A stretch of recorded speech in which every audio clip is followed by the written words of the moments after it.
Assalamualaikum warahmatullahi wabarakatuh. Alhamdulillah wa syukurillah syada la ilaha illallah wa asyhadu anna sayyidana wa nabiyyana Muhammadan abduhu wa rasuluh sallallahu alaihi wasallam. Ananda sekalian, bersyukur kita pagi ini dengan ucapan alhamdulillahirabbil alamin.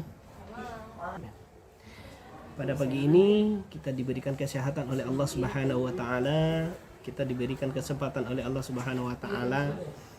Semoga kesehatan dan kesempatan ini menjadi ladang amal untuk kita ya, ananda sekalian, bisa untuk berbuat baik, bisa berbuat sesuatu hal yang bermanfaat dalam kehidupan kita di dunia dan di akhirat. Oleh karena itu, jangan lupa bersyukur. La in syakartum wa la azidannakum wa la in kafartum inna adzabi lasyadid. Kalau ananda sekalian bersyukur kepada Allah, syukur itu luas ya.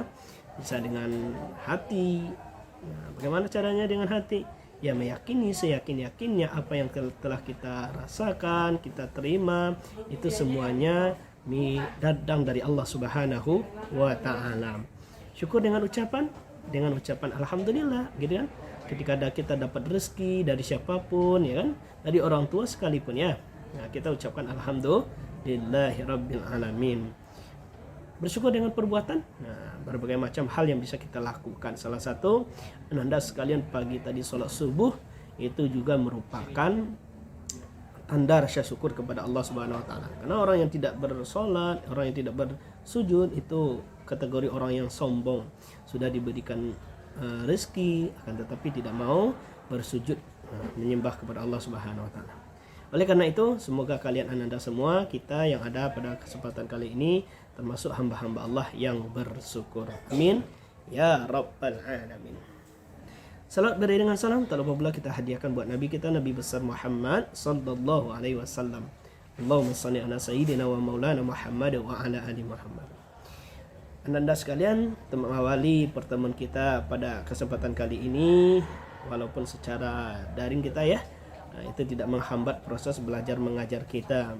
Yang penting dimanapun, kapanpun ananda semuanya bisa melaksanakan kewajiban ananda sebagai seorang pelajar gitu ya. Oleh karena itu kita awali dengan membaca Ummul Al-Quran dan berdoa dulu kepada Allah Subhanahu wa taala. Semoga hari ini dibukakan hati kita, dibukakan pikiran kita dan bisa menerima ilmu, pengetahuan apapun bidang studinya untuk hari ini dan seterusnya. Ummul Al-Quran, Al-Fatihah. A'udzu billahi minasy syaithanir rajim. Bismillahirrahmanirrahim. Alhamdulillahi rabbil alamin. Arrahmanir rahim. Maliki yaumiddin. إياك نعبد وإياك نستعين اهدنا الصراط المستقيم صراط الذين أنعمت عليهم غير المغضوب عليهم ولا الضالين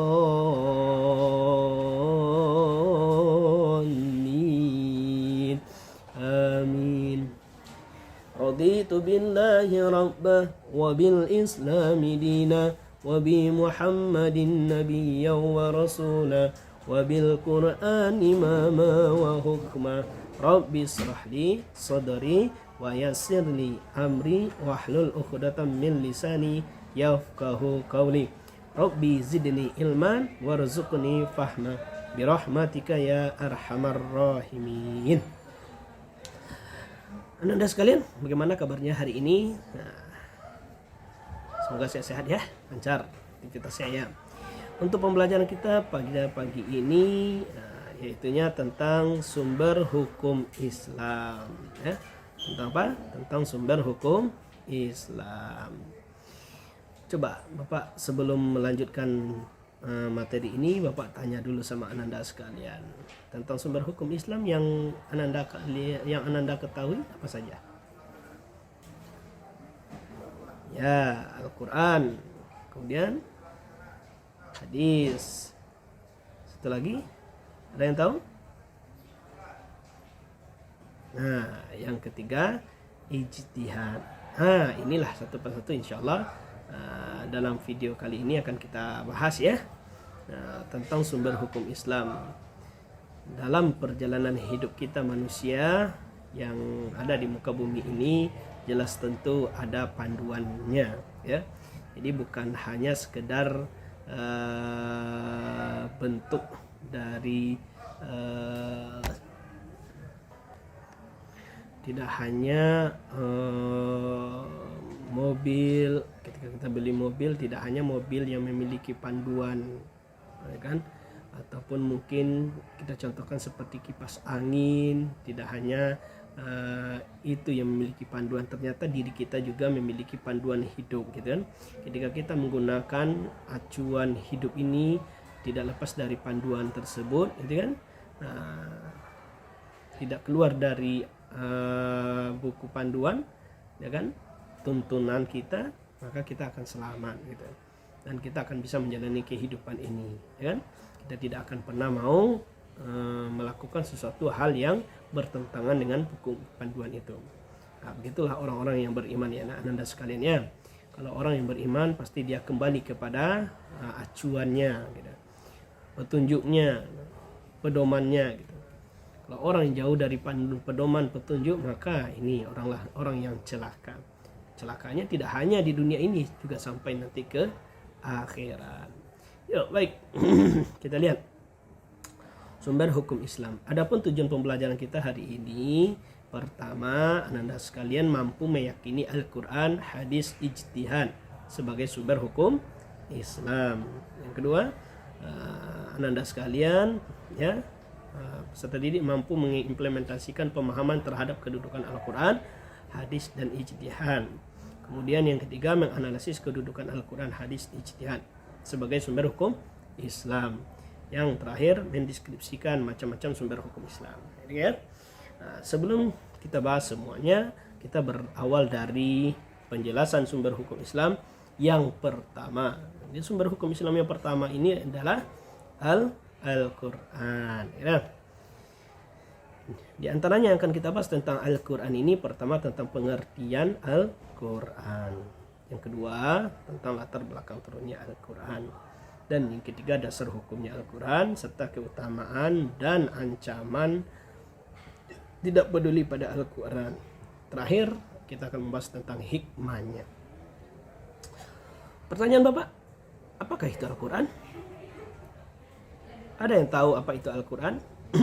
Bapak yakin nih, di rumah pasti ada, ya kan?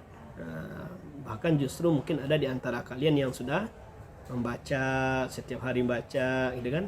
Baca lembaran-lembaran kemuliaan itu. Sekarang pertanyaan Bapak, apa itu Al-Quran? Nah, kita lihat Al-Quran itu kita lihat dari dua pengertian. Yang pertama secara bahasa, Al-Quran itu berasal dari kata qara'a, ya, yaqra'u qira'atan, qira'anan yang berarti suatu yang dibaca atau bacaan, ya. Ulang sekali lagi, ya. Al-Quran itu berasal dari kata qara'a yaqra'u qira'atan, ya, artinya baca. Itu menurut bahasa. Kalau kita lihat dari secara istilah, Al-Quran ini adalah kalamullah yang diturunkan kepada Nabi Allah, Nabi besar Muhammad sallallahu alaihi wasallam melalui perantara malaikat Jibril, ya, yang diturunkan berangsur-angsur, atau mungkin bahasanya mutawatir. Jadi mutawatir itu artinya berangsur-angsur. Jadi Al-Quran itu tidak turun secara langsung satu mushaf, tidak, gitu kan. Turunnya sesuai kondisi kejadian pada saat itu. Jadi berangsur-angsur. Seperti Al-Quran itu pertama sekali surah yang turun itu adalah surat Al-Alaq ayat 1 sampai 5. Ataupun juga Al-Quran itu turun sesuai kondisinya Nabi pada saat itu, ya, yang menimpa Nabi. Contohnya ketika Nabi didatangi oleh orang kafir, gitu kan. Apa kata orang kafir? Ya Muhammad, begini sajalah. Karena orang kafir itu udah capek, ya. Diajak dengan baik-baik, Nabi Muhammad tidak mau, dengan kekerasan juga. Kemudian mereka mencoba untuk berdamai dengan Rasulullah. Katanya, ya Muhammad, begini sajalah. 1 minggu kami menyembah Tuhanmu, 1 minggu kau menyembah Tuhan kami. Itu ajakan orang-orang kafir kepada Nabi kita Muhammad sallallahu alaihi wasallam. Apa kata Nabi? yang pada saat itu terdiam. Nah, tidak lama kemudian kejadian itu turunlah wahyu Allah yang menuntun bahwasannya ya ayyuhallazina kul ya ayyuhal kafirun. Nah, gitu ya. Nah, katakan Muhammad kepada orang-orang kafir itu, la a'budu ma ta'budun. Aku tidak menyembah apa yang kamu sembah. Wala antum 'abiduna ma a'bud. Dan kamu bukanlah penyembah apa yang ku sembah.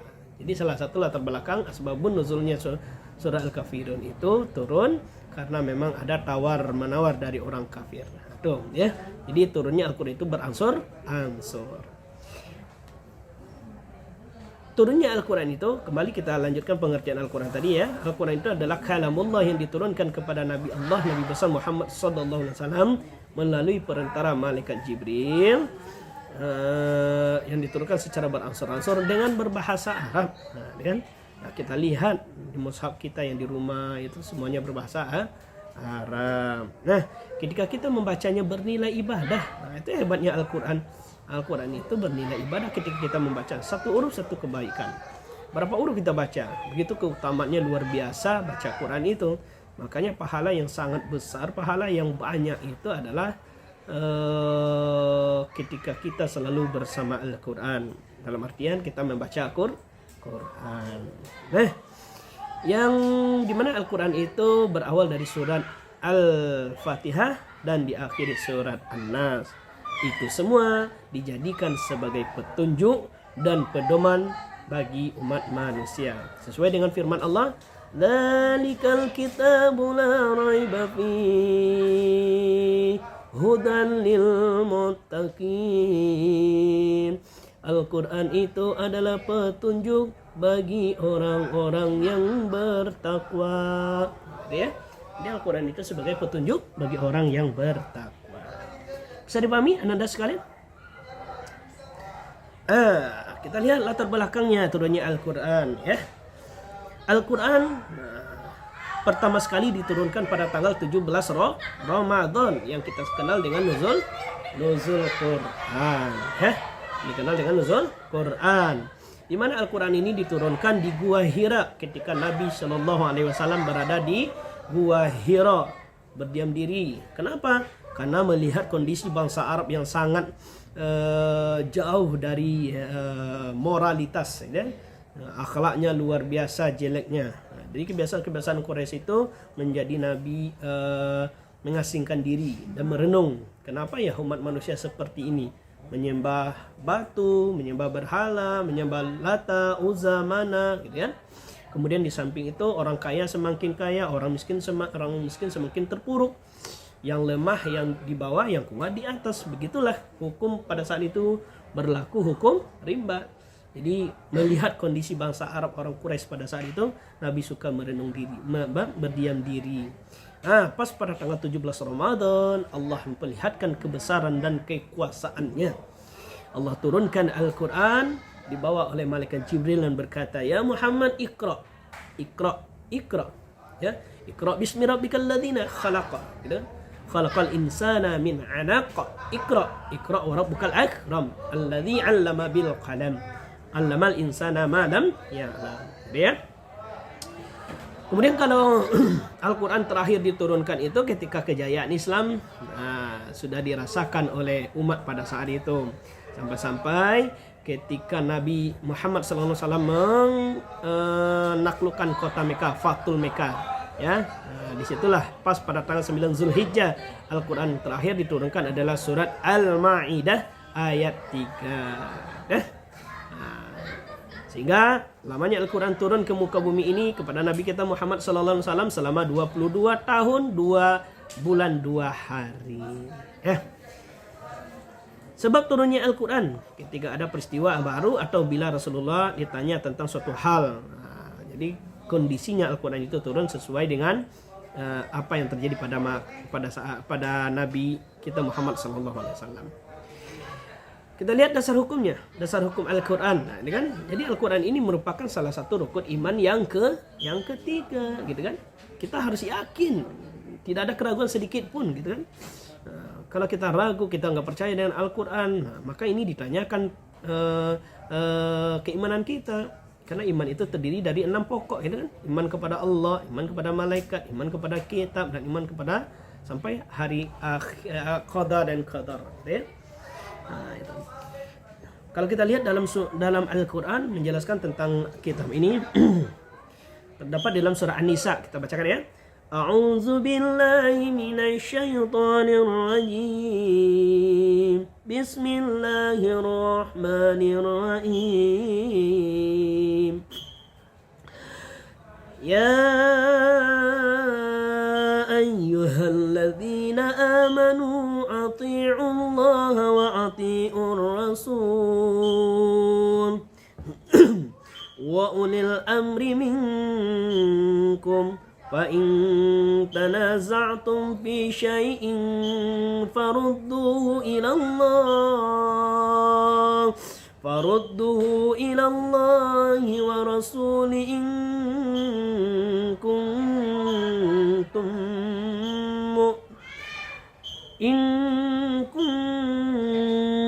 tu'minuna billahi wa bil yawmil akhir dzalika khairu wa ahsanu ta'wila. Artinya, hai orang-orang yang beriman, taatilah Allah, taati Rasulnya, dan ulil amri, pemimpin di antara kamu. Kemudian jika kamu berlainan pendapat tentang suatu, maka kembalikanlah ia kepada Allah, yaitunya Al-Quran, ya, dan Rasulnya. Jika kamu benar-benar beriman kepada Allah dan hari kemudian, yang demikian itu lebih utama bagimu dan lebih baik bagimu. Surah An-Nisa ayat 59, itu salah satunya ya. Ada lagi surah